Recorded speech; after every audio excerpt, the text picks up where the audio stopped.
네, 이벤트는 어느 정도 노출이 됐고 지금은 이제 뭐 사그라들고 있는 단계이긴 합니다만 정리가 좀 필요하겠죠. 한미 정상회담에 대한 평가를 좀 들어봅니다. 득과 실은 과연 무엇인지 전문가의 의견을 구가해 보도록 하죠. 도움 말씀 주시기 위해서 카톨릭대학교 국제학부의 마상윤 교수가 자리하셨습니다. 어서 오십시오. 네, 안녕하십니까. 네. 자, 한미 정상회담이 끝이 났고 문재인 대통령은 지금 귀국길로 오시는 걸로 알고 있습니다.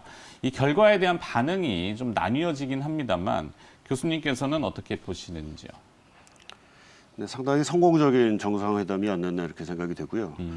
몇 가지 차원을 아마 나눠서 생각할 수가 있을 것 같습니다. 우선은 남북 간의 관계에 대한 뭐 미국의 지원을 포함해서 네. 앞으로 한반도 평화 문제 또 비핵화 문제를 그동안 그 바이든 행정부에서 정책 리뷰를 해왔었고요. 그것이 이제 최근에 종료가 됐는데 네. 거기에 대한 이제 그 미국의 공식적인 입장과 우리의 조율된 입장이 이제 이번 그 정상회담을 통해서 표출이 됐습니다.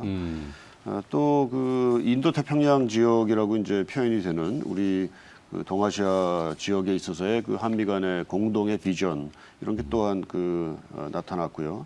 또 상당히 중요한 포인트로서 그 글로벌 차원에서 우리와 그 미국 간의 그 4차 산업혁명과 관련된 기술 협력 이것이 굉장히 중요한 또 한미 동맹의 그 요소로서 이번에 포함이 된 것이 상당히 의미가 깊다 이렇게 볼 수 의외로 있습니다. 반도체 관련된 이슈는 그냥 그 일반적인 아웃라인만 나오고 원전이라든지 미사일 지침이라든지 이런 디테일들이 더 부각이 됐던 것 같은데요.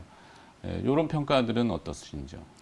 네, 원전 미사일 지침 이런 거는 사실은 그렇게 많이 그 예상이 됐던 주제는 아닙니다만 네. 이번 그 정상회담에서 상당한 그 성과로서 일단 소개가 됐습니다. 미사일 지침이 이제 해제된 것은 문재인 대통령도 정상회담 기자회견을 통해서 상당한 기쁜 소식이다 이렇게 이제 말씀을 하면서 소개를 했고요. 그렇죠. 이걸 통해서 이제 우리가 그동안은 미사일을 개발을 하는 것이 한미 미사일 지침에 의해서 상당 뭐 어느 정도의 제약을 이제 받고 있었고 네. 문재인 정부 들어서 조금씩 이게 이제 완화가 되는 그런 추세에 있었습니다만 이번에 이제 완전히 이게 없어지는 그래서 42년 동안 존속했던 그 한미 미사일 지침이 완전히 해제되는 그런 효과가 생겼고요.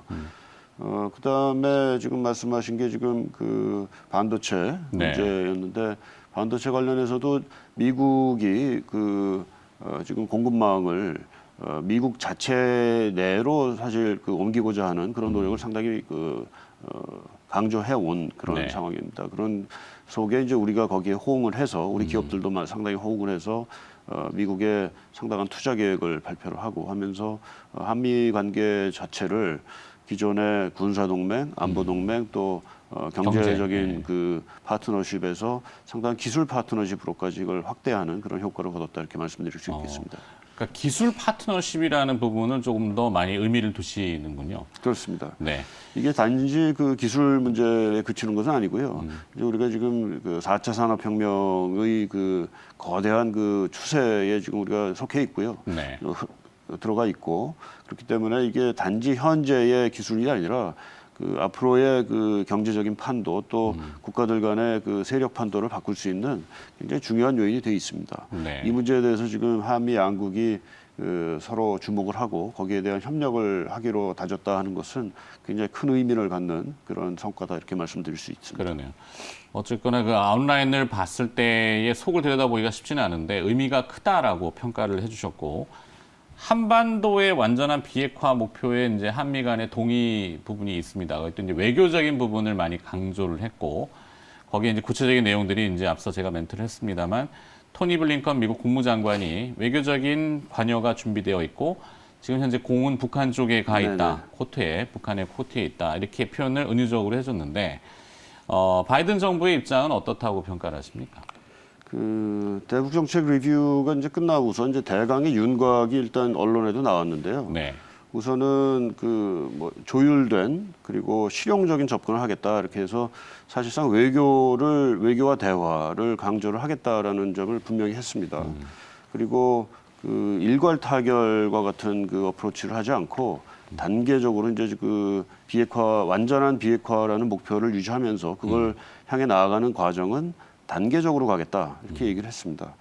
그렇기 때문에 이제 그 과정에서 그 외교와 대화가 중요해졌고 또 외교와 대화의 과정이 이루어지면서 북한과 미국 간에 또는 남북한 간에 상호 신뢰를 쌓아가는 과정 이거를 굉장히 중시하겠다 이렇게 이제 볼 수가 있고요. 네.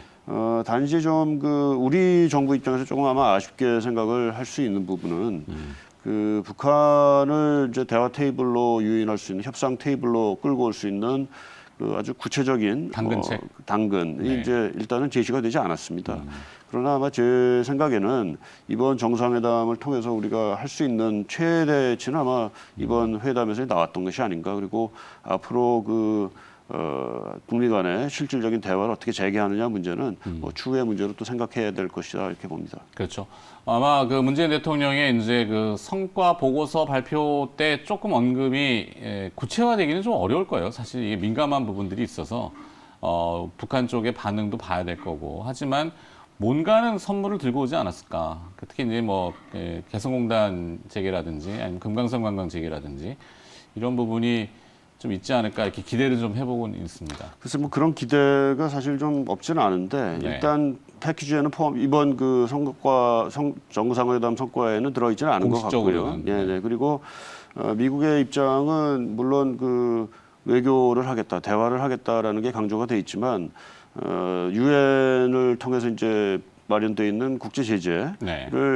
당장 풀겠다는 입장도 아닙니다. 그러니까 일단은 북한과 만나서 얘기를 해보겠다라는 것이고요. 그러니까 일단은 그 대화가 빨리 재개되는 게 문제죠. 그러니까 네. 그게 선후 관계가 있습니다. 빨리 그렇죠. 뭐 북한을 견인하기 위한 그런 조치가 먼저 제시가 돼야 되는 거 아니냐 하는 입장이 있고 그거보다는 우선 만나서 얘기를 좀 하면서 서로 간에 가진 것을 좀 견주어 보는 이런 네. 과정이 먼저 있어야 된다라는 그런 약간의 좀 미묘한 그 차이는 있습니다.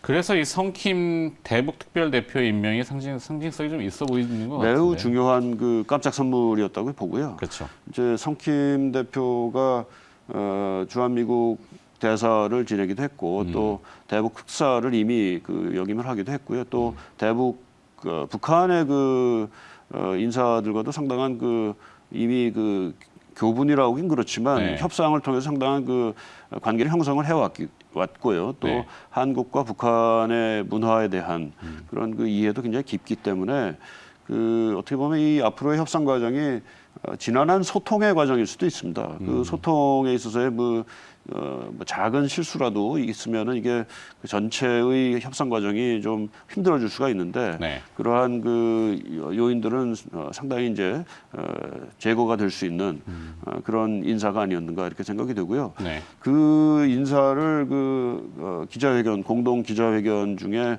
바이든 대통령이 이제 깜짝 발표를 했습니다. 그것도 일종의 이번 정상회담에 있어서의 미국이 한국에 주고자 했던 네. 상당히 긍정적인 선물이었다 이렇게 볼 수가 있죠. 그러네요.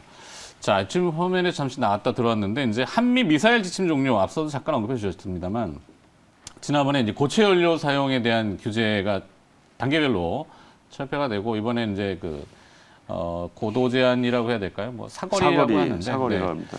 네, 그런 부분이 풀어지는 의미 이거 어떻게 좀 있다고 보시는데요? 우선은 우리가 우리 자체적인 미사일 능력을 계속 이제 확보하기 위해서 네. 역대 정부에서 계속 노력을 해왔습니다. 근데 그게 이제 미사일 지침으로 인해 가지고 다소 이제 제약을 받아왔던 상황인데 이게 풀어진 거죠. 그것은 제 생각에는 미국과 중국 간의 상당한 전략적 대립과 경쟁이 지금 심화되는 가운데에서 어떻게 보면 미중 사이에서 우리의 입지를 상당히 강화하는 그런 효과를 가져올 거다 이렇게 봅니다. 일각에서는 이게 일각에서가 아니라 어떻게 보면 미국 입장에서도 이 미사일 지침 해제를 통해서 한국이 미사일 능력을 강화하는 것이 어차피 우리는 미국의 동맹이니까 네. 주변국에 대한 어떻게 보면 미국의 능력을 키우는 효과도 있죠. 그렇지만 그게 또 미국 스스로의 능력이 아니기 때문에 한국이라는 상당한 능력을 가진 중견국이 가지고 있는 자산이 되는 것이기 때문에 네. 또 미군이 가지고 있는 미사일과는 또 상당한 차이를 가질 수밖에 없습니다.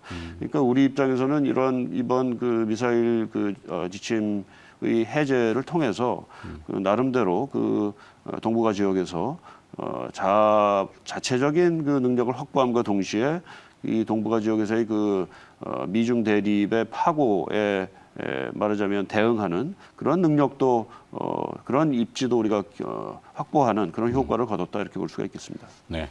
자, 시간 관계상 짧게 끝 마무리는 해야 되는데 중국 쪽 반응이 좀 궁금하긴 합니다만 그 부분만 짧게. 네, 중국이 사실은 이번에 쿼드에 대한 언급이라든지 대만 해협의 평화 안정에 대한 언급 이게 이제 공동성명에 들어갔기 때문에 조금 불쾌하게 생각할 수도 있겠습니다만 네. 상당히 원론적인 수준에서 우리가 얘기를 했고요. 또 대만 해협의 평화 안정이라는 것은 그 중국의 내정 문제는 아니고 이것이 그야말로 동북아 지역의 그 평화 안정과 직결되어 있는 문제이기 때문에 지역 국가로서 충분히 우리가 얘기할 수 있는 그 원론적인 내용이 아니었나 이렇게 생각이 듭니다. 네.